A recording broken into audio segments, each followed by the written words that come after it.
Thank you. Thank you. Yes, please. We were just offered a cartwheel exit on the stage. Disappointing, didn't happen. No, absolutely. Okay. Well, as has just been introduced, we've got a fairly big topic to go through, and I know it's only 20 minutes, but it's 20 minutes that separates you from lunch as well. So I'm sure everybody is really keen to kick off. So when I was reflecting on the preparation for this, this fireside chat, what came to mind for me was Viktor Frankl, who outlined that the innate human quest for meaning is so strong that even in the direst of circumstances, people seek out their purpose in life. Now, given we spend so much of our life in a work situation, I think it's really easy to see that that thread then weaves very deeply and very easily into a work scenario. This has been supported by the recent research that's showing that an increasing number of employees are looking for that purpose to come from their work. And also, the data is showing that purpose is starting to, at least if not be equal, start to overtake some of the other more traditional terms and conditions and, you know, career progression and salary. Now, saying that, I'm sure it's really super important that everybody's base needs are met, but it's therefore just another illustration that meaning and purpose is becoming increasingly important in our work sites. Many of us here today know there's the connection. I mean, purpose can be incredibly motivating, uplifting performance, increasing engagement, increasing commitment, increasing outputs. So all of the really positive elements. But also just flagging that there is a bit of a lag in terms of the research that is starting to understand how employees connect their meaningful purpose in a work situation, and equally as leaders, what we should be doing about it. So our fireside chat today will be a little meander around, you know, what our experiences have been, because fundamentally I think we all know when we have that purpose, we have that feeling, we have that drive, you know, we have that extra grind. And we also know when we don't have it because things become tedious, they become more of a chore. So ultimately, you know, at a basic level, we can certainly understand what it's like to have that in our work connection and equally not. But then how do we go forward with that? So before I hand over, I'll just do a brief intro. We've got a couple of questions that we will discuss on the stage today. So my name's Kaylene Little. I work for Tassal. We grow amazing salmon and prawns. So superfood, well-being, tick, and prawns, yummy, super yummy.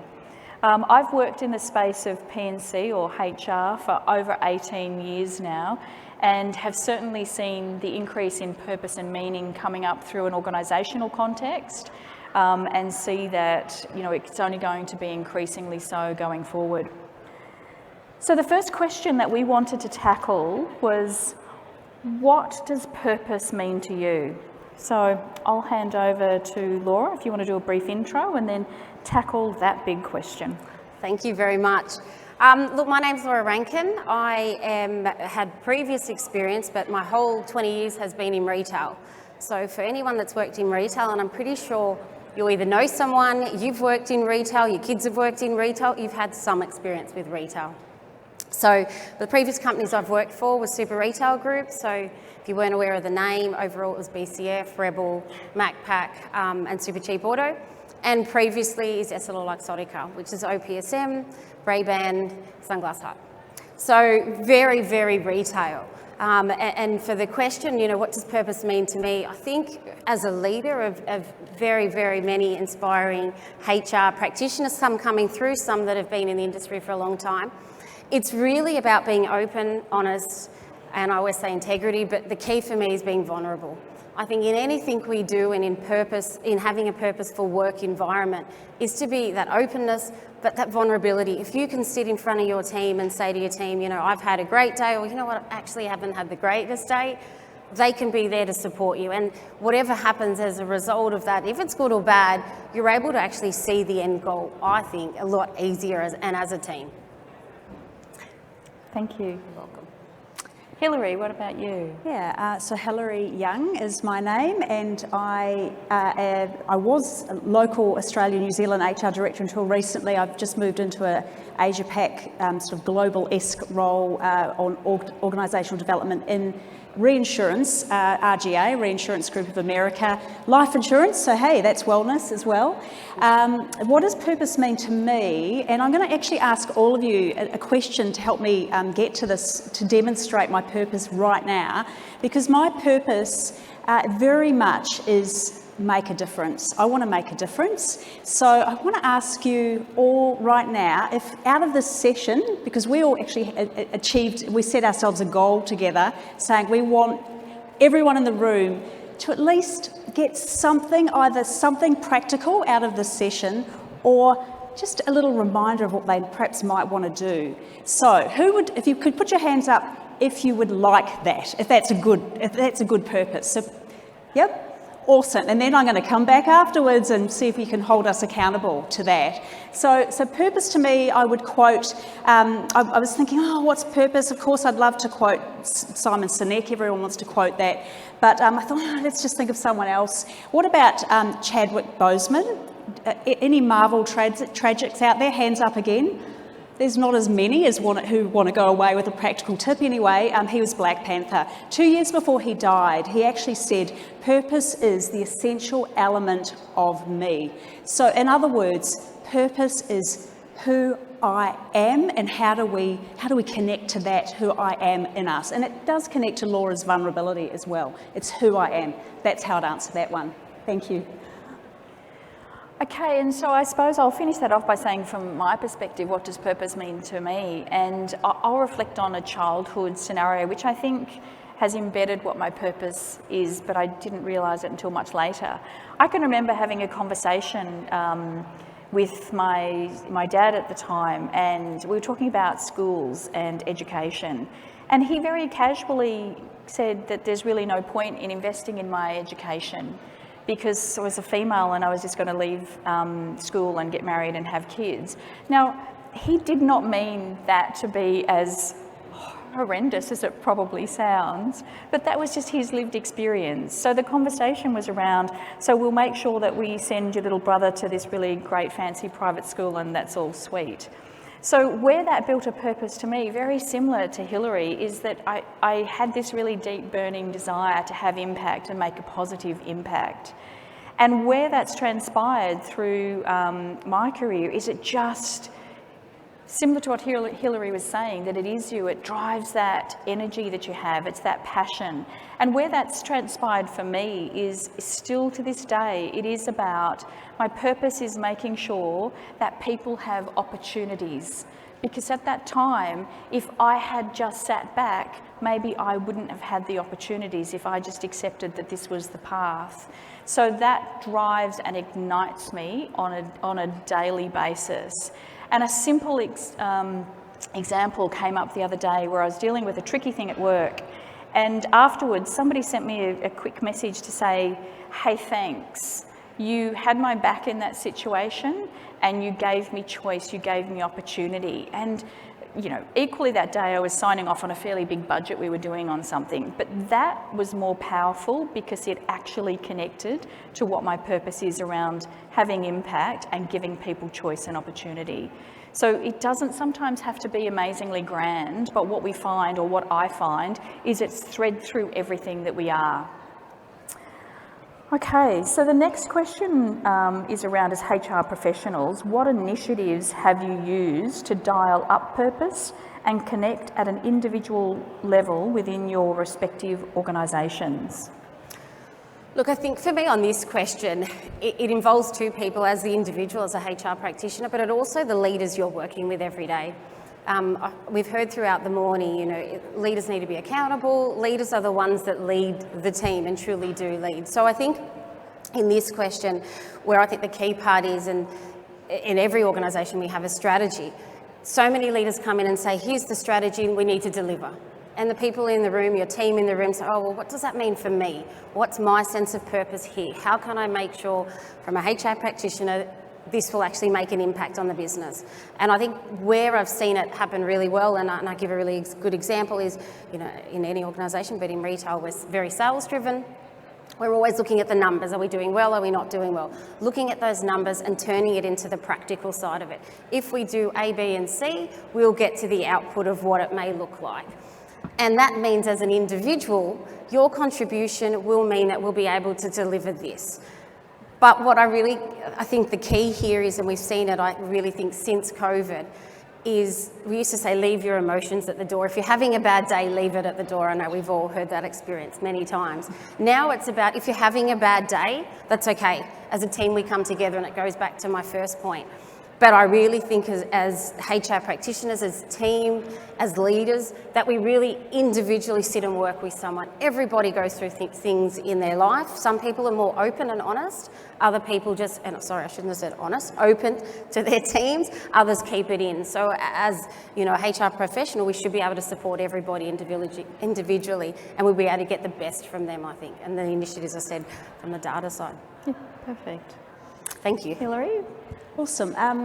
So I've got FOMO with this question. There's so many different ideas. So I would certainly, I'll share a couple. One is, at the moment, I'm working in our business on a global performance management review of the whole system. And because my purpose is make a difference, really want to make a difference, how can we do that? And performance management, those of you who are in HR, we all know most people dread it. And so I've got this ridiculously lofty goal of tweaking it, nuancing it, so that it becomes an opportunity to make a difference for every employee in the business.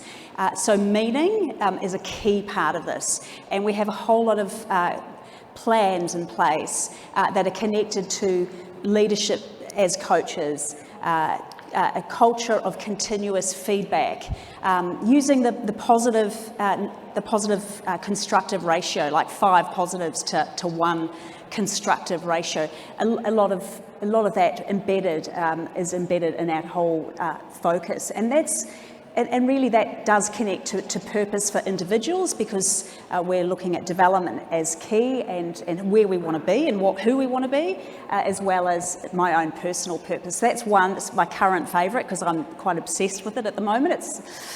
And then another one would be motivational goal setting. And this would be, those of you in the room who are not necessarily in HR, a lot of us are, but this is actually relevant to every single person. It's look at our goals, and can we tweak them? Can we reframe them? Can we rethink them? Either change them completely or just tweak them, to think, are they intrinsically motivating? Do they actually motivate me internally in a way that is it positively focused rather than negatively? Like, instead of, I want to lose weight, or I want to not miss this professional milestone, it's like, I really want to have a vital and healthy life. And I love that flywheel that was the previous speaker spoke about. Let's jump on that flywheel and think, well, what can we do about being healthy and being vital and being energised and all of that. So it's about flipping our goals. So the intrinsic motivation, a really lovely story that I can tell you. I practiced this because I like to practice on my poor children. They're my subjects.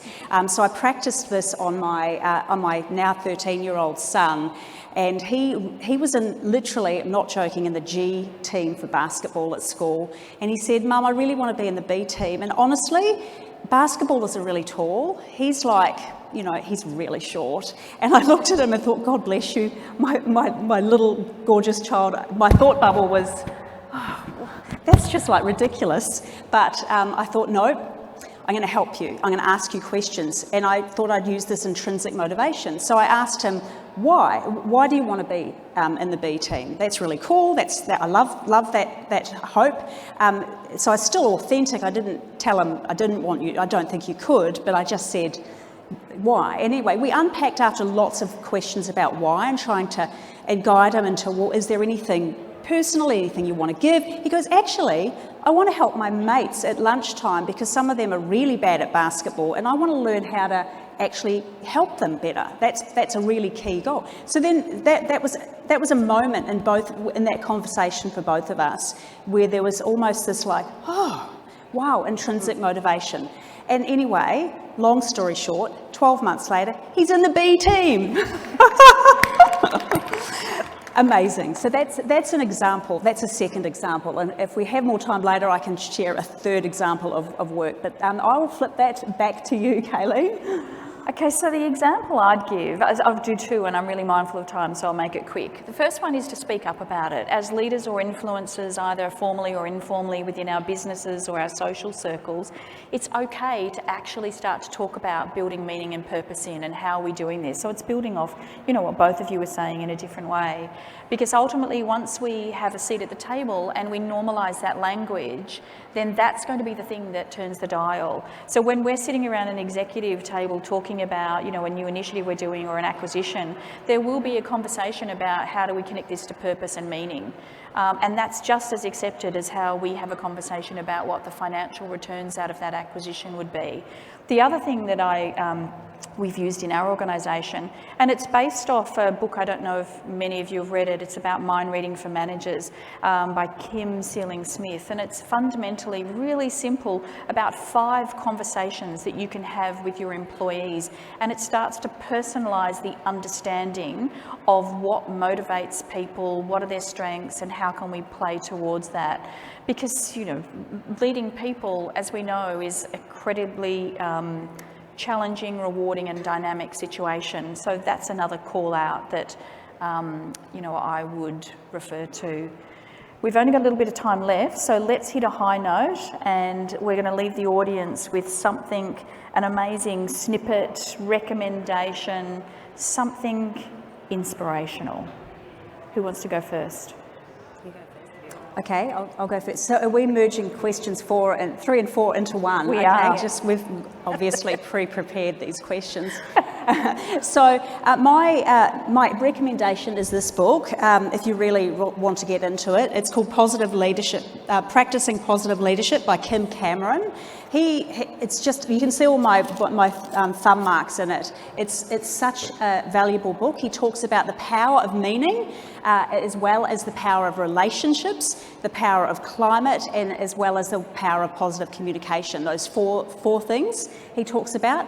My inspirational moment would be kindness. Always default to kindness. That's what I try and do. So I try and default to kindness to try and bring out the best in people, to try and bring out the authentic self in people, to try and bring out, to also be forgiving of people. That's part of kindness. And also to be grateful to people. That's part of being kindness. It's amazing what we can all suddenly unpack and bring from people. So that's my passion, actually.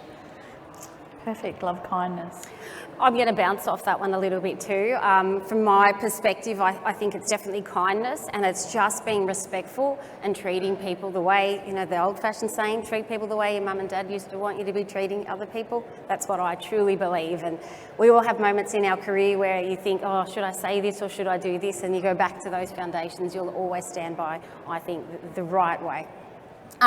Who I think is inspirational. It's a little bit off from what everyone else is thinking. I'm very passionate about well-being, and years ago I got the pleasure of meeting Shane Webke, and for any sports people in there, he's very, very passionate about safety specifically and mental health and well-being. And interesting enough, I think we think as leaders sometimes we are invincible. And any of you, please go and get the chance to see him talk. He has a lot of talks. He used to be the Queensland Ambassador for Safety. But what's really important, he makes it real. You really think, I'm invincible, and then something happens and you think, actually, no, I'm not. So that's my high recommendation. Okay, so we're out of time, so I will leave the audience with a challenge that sits with mine. And this is a quote from Ed Milet, American. He does the podcast, a bit hypey, but there's some good stuff there. One of these sayings is, there's a calling on everybody's heart. We're born to do something with our lives. So the challenge is, firstly, invest to find your purpose, but then pay it forward and help others unlock theirs. Yep. Perfect. Love that. So thank you. Hands up if you've actually got one thing that you can take away or that you might have just been reminded of. Awesome, you've made my day anyway. Thank you, everyone. Thank you, everyone. Thanks, everyone.